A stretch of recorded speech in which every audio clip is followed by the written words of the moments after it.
Hi folks, Loony Poet here again. I mentioned the other day that I used to go to New Wine Conference each summer and that a lot of the people seemed perfect Christians, and it made me wonder whether they all were or not, but can't tell.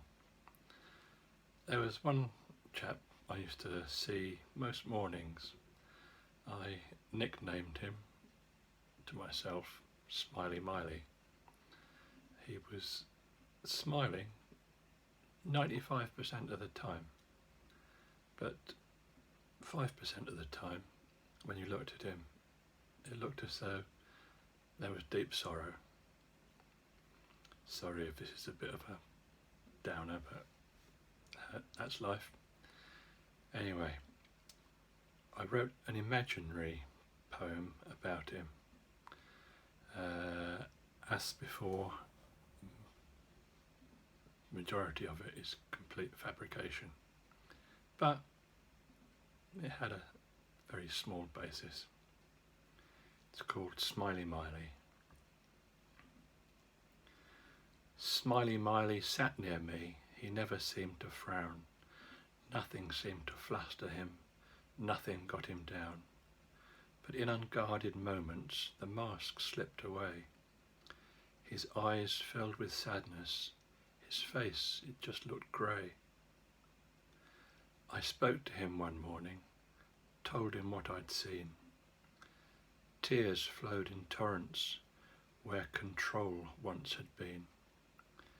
He told me that his life wasn't as it seemed. Behind his normal smile, he felt so demeaned. He said his wife had left him, his mortgage was foreclosed. He didn't know where to turn, he faced life on the road.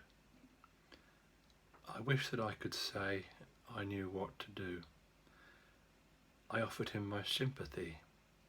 I said he'd make it through. Smiley Miley's disappeared. No one knows just where. I've searched the locality. He simply is not there.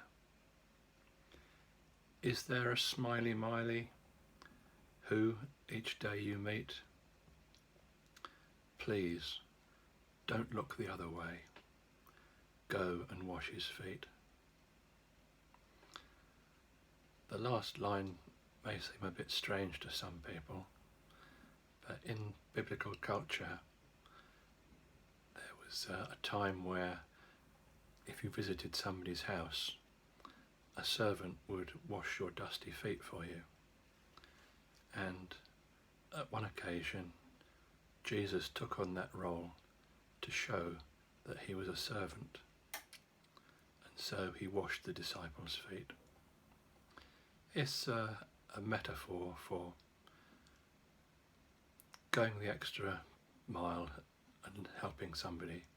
So maybe, if you know a Smiley Miley, just a word might help. So, God bless. Bye for now.